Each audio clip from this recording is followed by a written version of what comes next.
This video is sponsored by the following people. Please click the links in the description.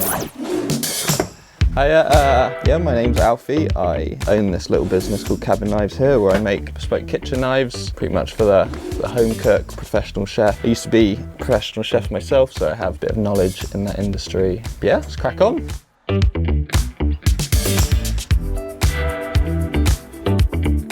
Yeah, so today we're going to be making a version, this is sort of my version of a utility knife called the Bottlenose because it has sort of that slight resemblance to a bottlenose dolphin fountain. It was either that or the bullet to represent the bullet train in Japan, but I went with the Bottlenose, I thought it was a bit more catchy. We're going to be making it from Takefu's Aogami Super San Mai steel with stainless cladding. So it has this really nice pattern throughout it and it's a little cheap, easy way for me to do it. But yeah, we'll just start out by drawing the template. I always find I get a lot of variation when doing these because if I don't stick to the template perfectly, you almost get a completely different knife. So I've found that sometimes when, say if I do a bigger dip on there, it looks completely different. If I do like a bigger belly on there, it looks completely different, which sometimes works out well, but then sometimes so not the best. All right, so we've got the template drawn out. So now on to cutting.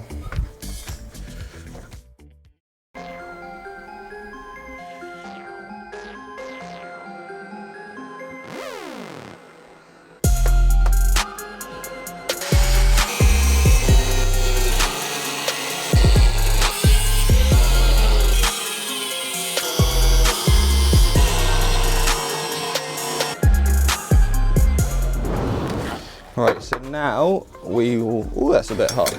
So now we will just refine the shape. We've still got a few high spots, so just cut out there until we've got a rough shape, and then we'll move on to the belt grinder.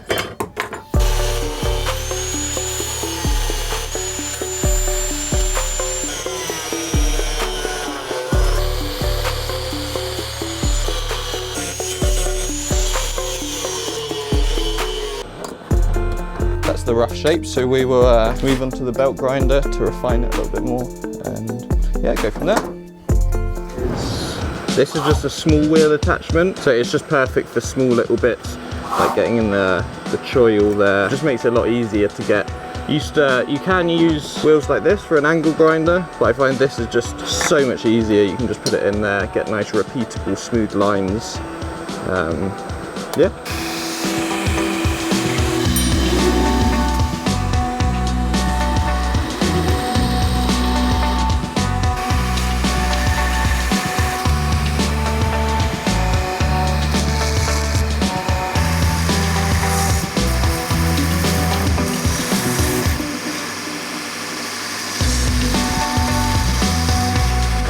Okay, so that's that bit done, so now we'll move on to finding the rest of the bit, which can be done on this arm attachment.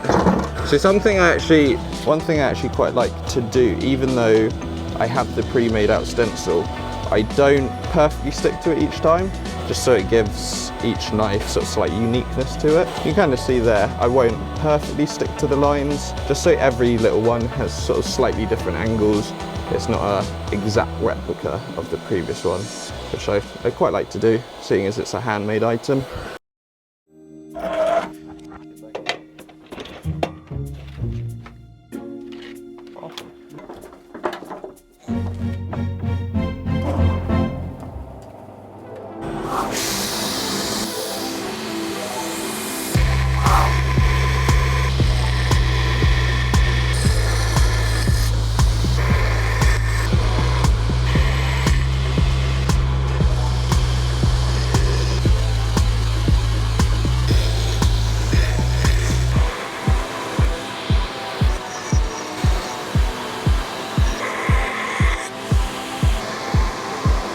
Okay, so that's the profile finished out. Right there at the end, I was just trying to make sure it's got sort of a nice profile and rock to it, if you want to see here, because you want, when making / designing this knife, I wanted sort of the best of both worlds. So it has this, because of the curved tip, it gives the point a bit extra length, because it dips down, you get about an extra ½ an inch of length. Just that extra little bit needed that you might not usually get from a 6-inch knife. And then I was just making sure the profile is perfect. You have a nice flat bit there, you're not clunking with the knife, so you have that nice fluid motion / movement. But yeah, now on to drilling. So we'll drill a couple holes for the Corby bolts, a few weight reduction holes, and then stamp the logo.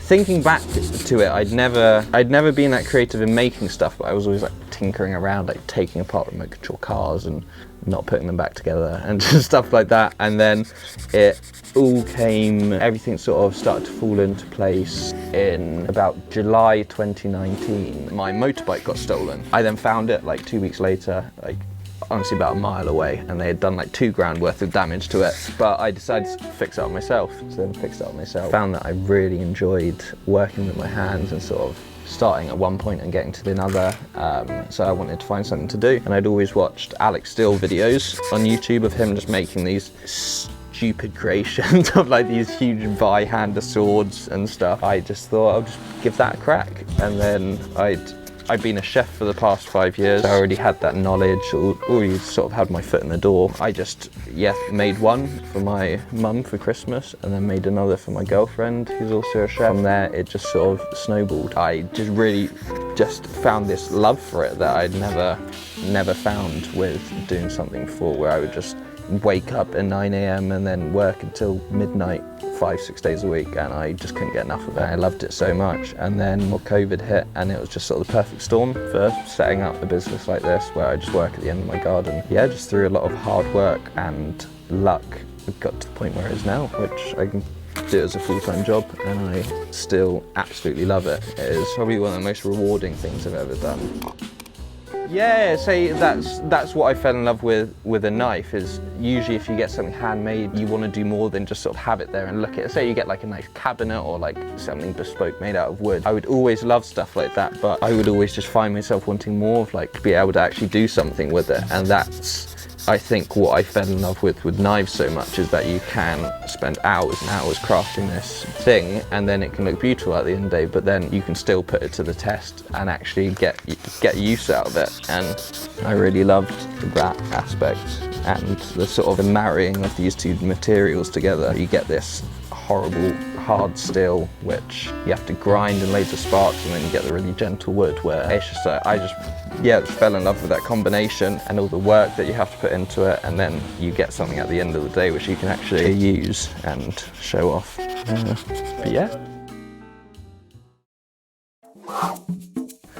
I did it one time. I went out, spent 40 quid on drill bits, bought 2 of these, and then probably about 3 or 4 minutes. They were both burnt and ruined, and that was 40 quid down the drain. But some things I just don't learn. So I'm always really tempted to buy a Tormek sharpener, just so I can sharpen drill bits, because I must throw away so many that I could just resharpen, but I don't have the tools to do. The 2 tools using now is, have this little, the logo I'll stamp in. Yeah, I'm always amazed by this, because so you'll see it when it's stamped in, but it's got so many like tiny little intricate pieces, and I've hammered this probably a good 1,000 times now, and it has never degraded. It's made out of 01 tool steel here. So this is by a company called Chalco Stamp and Die, but he does them all by hand. It is incredible. Intricate little things, and then just heat treat it, and then just as simple as a die punch. But yeah, it just amazes me that it's all made by hand. Yeah, just had the one, and it has lasted, I mean, to get a decent stamp, you have to stamp it about 5 or 6 times, so times that by about 300 knives. It's done its fair share, and it's still going very strong. So now gonna just do the center punches for the holes to make sure. I remember when I was first making knives, I would have one pin that was like down there and the other that was up there. And I did used to spend ages sort of meticulously measuring and making sure it was perfectly in the center. Then I realized that human eyes aren't really that capable. If it looks like it's in the center, that's good enough for the human eye. And plus, once you add all the contours and shapes into the handle, then you really can't tell if it's a few mils off.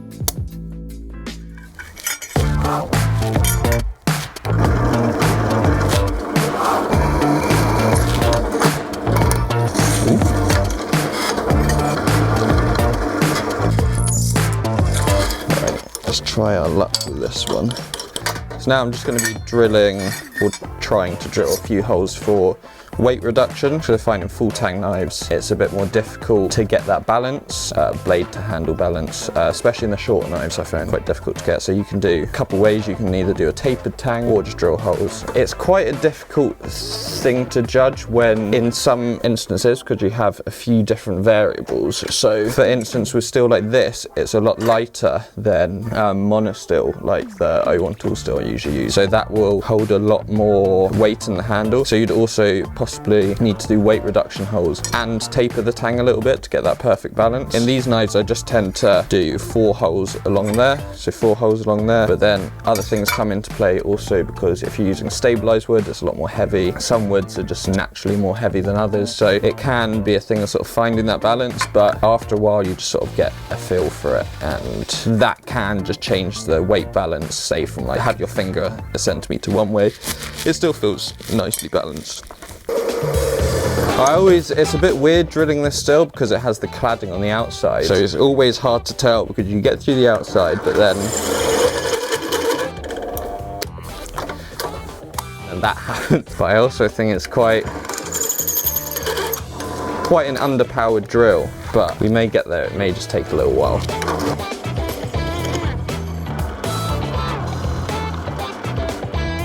Not today. One great thing about using loads of oil is that you don't ruin your drill bit, but it makes a bit of a mess. And these things are the bane of my life. These tiny little bits of metal, they will jab in anywhere and stain the skin. Got a little black dot on my hand there from one piece that didn't quite want to come out. Right, now on to the stamping. If you want to know when the next video is out, like, subscribe and make sure you've clicked the bell notification. I appreciate your support.